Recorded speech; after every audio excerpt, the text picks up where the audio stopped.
Comme nous allons vu, le premier chapitre qui illustre les caractères généraux du système digestif, on va voir l'organisation anatomique du système digestif et la structure histologique de la paroi du tube digestif. Parce que le tube digestif est constitué de la muqueuse et la submuqueuse de la musculeuse et la séreuse, pardon.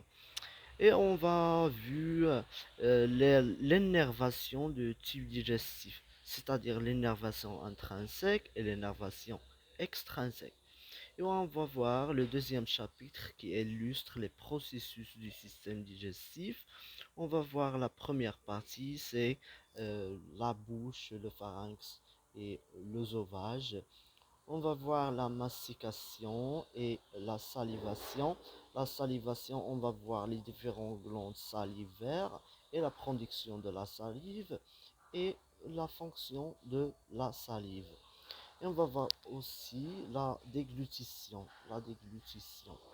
Et on a la deuxième partie de deuxième chapitre, c'est l'estomac. On va voir aussi l'anatomie de l'estomac et sa physiologie et la physiologie de la digestion dans l'estomac. Et dans cette partie, on va voir aussi les deux différents euh, types de la digestion. La digestion mécanique qui illustre l'estomac proximal et distal. Et la deuxième, c'est la deuxième type de la digestion, c'est la digestion chimique euh, qui, euh, qui illustre l'action de l'HCl et de pepsine.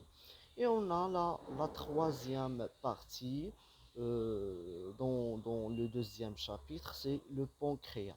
On va voir aussi l'organisation générale du pancréas et la composition du sec du pancréas. On va voir la sécrétion hydro, hydroélectrolyte et la sécrétion enzymatique, c'est-à-dire la sécrétion des lipolytes, des protéolytiques et des glucolytiques et la sécrétion des nucléases.